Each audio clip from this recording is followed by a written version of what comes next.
Jaden's strong hands gripped my thighs as he lifted me onto the dark wooden dresser in the hotel room. His skin gleamed under the dim light, sweat glistening on his chiseled chest. My fingers dug into his muscles as he moved into me with a slow, deep thrust that made me cry out louder than I ever had. My head tilted back, my blonde hair cascading over my shoulders like waves of forbidden pleasure washing over me. Across the room, perched calmly on a velvet chair, was my husband, William. His blue eyes never left me, his hand moving slowly inside his pants, watching, approving, commanding. I'd never felt so dirty. I'd never felt so desired. This wasn't love. It was something darker, something that would shatter the life I thought I knew. My name is Avery Brooks. I'm a 38-year-old American woman with blonde hair and green eyes. For most of my adult life, I thought I had it all: a solid marriage, a beautiful home, a husband who adored me. William Harper, my husband, was everything a woman could dream of: successful as an investment banker, charming at parties, devoted at home. He made love to me gently, spoke to me kindly, and held my hand in public like we were still in our 20s. But that night, as his shocking words poured from his lips, I realized I only knew the surface of him. At first, I laughed nervously, shaking my head to lighten the moment. Will only offered a faint, almost sad smile and reached across the dinner table to squeeze my hand. "I mean it, Avery," he said, his voice soft but firm. "I want you to feel alive again." "Alive," I echoed.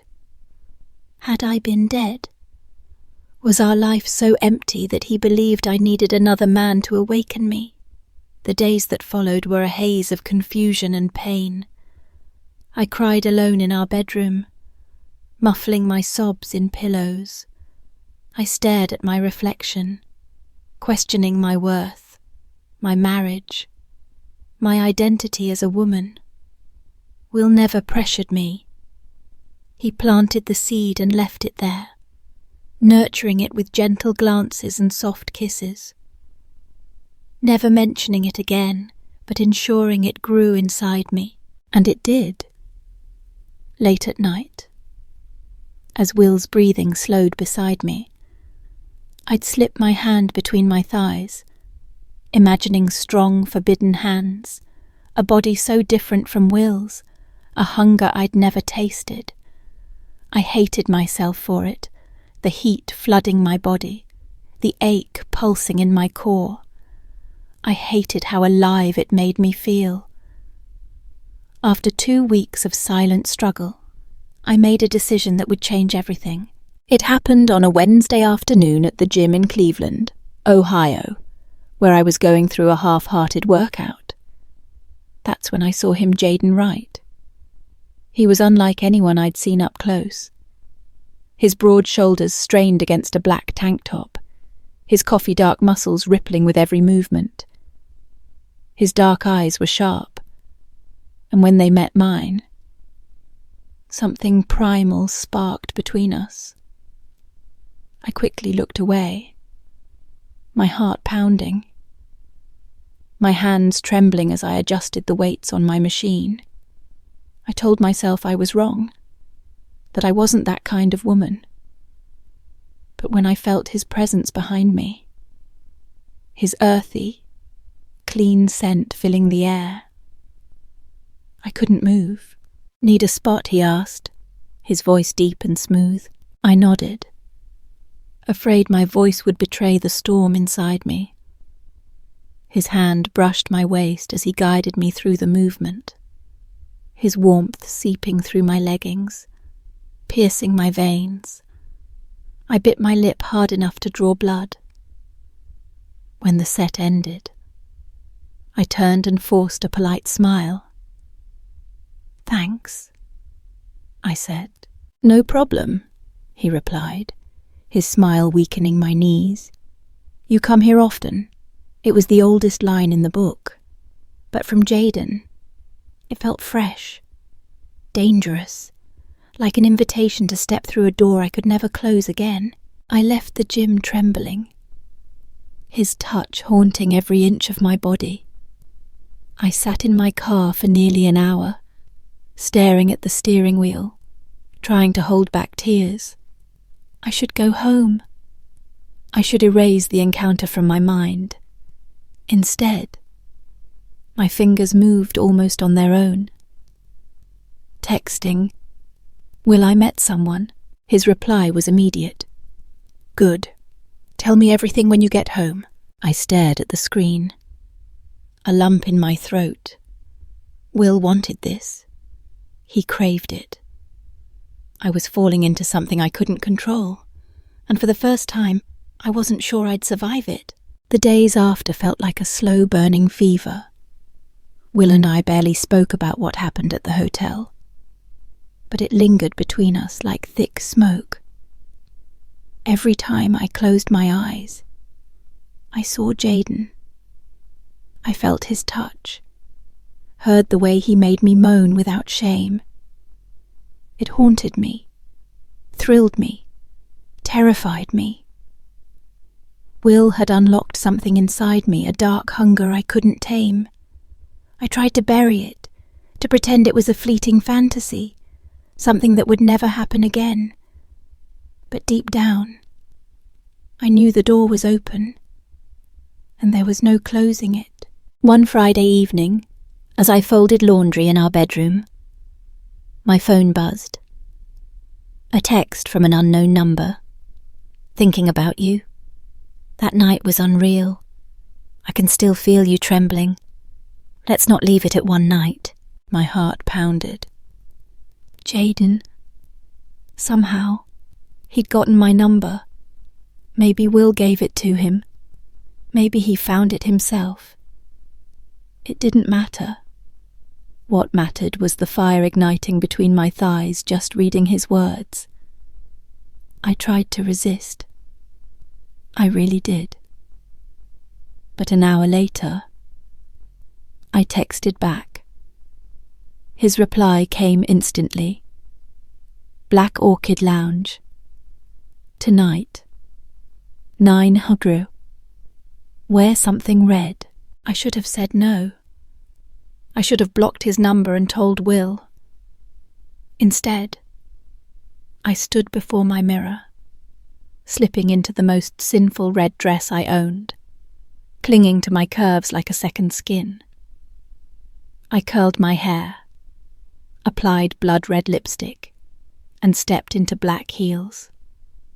Will always said made me look like trouble. As I descended the stairs, Will was in the living room, sipping bourbon. He looked up, and for a moment, a strange glint flickered in his eyes, a knowing look.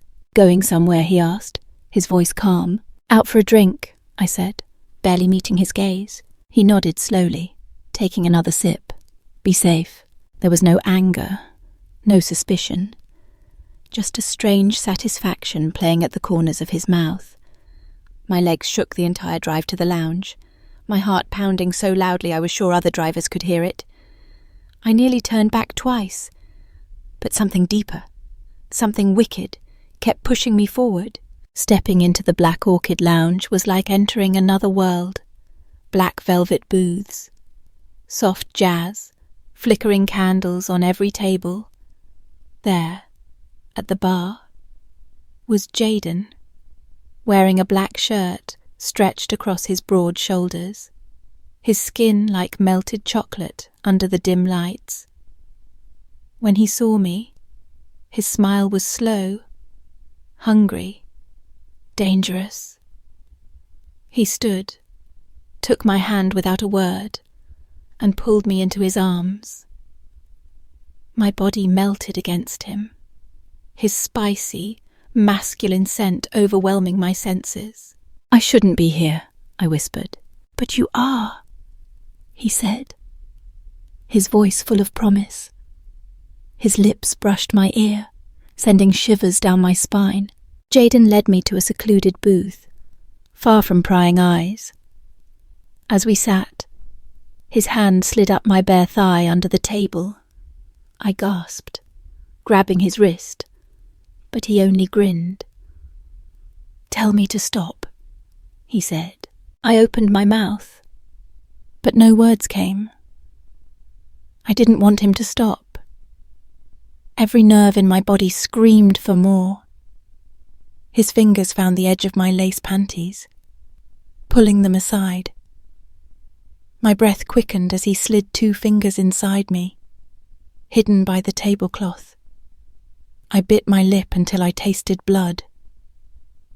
"You're soaking wet," he murmured, his lips grazing mine. "You've been thinking about me, Avery." I nodded helplessly.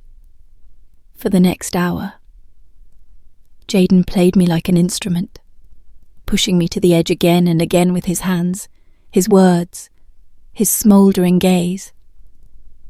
I shattered 3 times in that booth, my body trembling violently as I tried to stay quiet, my nails digging into the leather seat. When we stumbled out of the lounge, the cool night air kissed my flushed skin. Jayden pulled me into the alley beside the building, pinning me against the brick wall. "Tell me you want this," he growled. "I want this," I gasped, clutching his shoulders. He kissed me then. A fierce, unyielding kiss that left no room for doubt, not sweet or gentle, but savage. A man taking what he wanted, and I gave it willingly. He lifted me effortlessly, my legs wrapping around his waist. He pushed my panties aside and thrust into me with desperate hunger. I cried out, clinging to him as he moved, the rough brick scraping my back. The risk of being caught heightening the thrill. It wasn't just sex, it was madness, surrender, everything I never knew I needed. When we finished, Jayden set me down, breathing heavily, trembling slightly. He kissed my forehead and whispered, "This is just the beginning." I staggered back to my car, my legs barely holding me up, my body aching in the best way. I should have felt ashamed, guilty, but all I felt was alive. When I got home, Will was waiting on the couch, a half-empty glass of bourbon in his hand. He looked at me, his eyes dark and unreadable. "Have fun?" he asked, his voice even. I opened my mouth to lie, to deny everything, but instead, I nodded slowly. "Good," he said, standing. He brushed past me, his shoulder grazing mine. "You're just getting started." I stood alone in the dark living room, trembling, realizing that whatever life Will and I had before was gone. There was no going back. The days that followed were a blur of lies, desire, and confusion. Will barely spoke to me, offering cold, distant smiles when our eyes met, as if watching something unravel exactly as he'd planned. Jayden became my secret addiction. We met in hotels, in his car parked in abandoned lots, even once in the guest bathroom during a dinner party Will hosted. I lived for the moments Jayden touched me, claimed me, used me. I'd never felt more desired, more needed, but I'd also never felt more lost. One evening, after another sinful encounter with Jayden at a motel just outside Cleveland, I decided I couldn't live in this madness anymore. I needed answers. I needed to understand why Will had pushed me into this world and why he seemed so detached. I returned home, determined to confront him. The house was dark, except for a faint glow from Will's office. My heart pounded, my dress still trembling from Jayden's rough hands. I pushed the door open and froze. Will sat behind his large oak desk, his laptop open. On the screen were dozens of videos me with Jaden. Every kiss, every moan, every depraved act. I staggered back, bile rising in my throat. "You filmed me," I choked out, my voice breaking. Will leaned back in his chair, sipping his bourbon like the king of a cruel empire. "I set up cameras that first night," he said calmly. "I needed proof. Proof of what I cried, tears streaming down my face. Proof that you're exactly who I thought you were," he said, setting his glass down. "Weak, hungry, willing to spread your legs for a stranger just because I allowed it." His words cut deeper than any knife. "You pushed me," I whispered, my body shaking. "No, Avery. You made your own choices," he said, standing and walking toward me like a hunter circling wounded prey. "All I did was guide you toward the truth you were too proud to admit." I stumbled back, but he grabbed my arm, forcing me to face him. "You think Jaden wanted you?" he sneered. "He was paid. Avery. Paid to ruin you. Paid to expose you." The world tilted.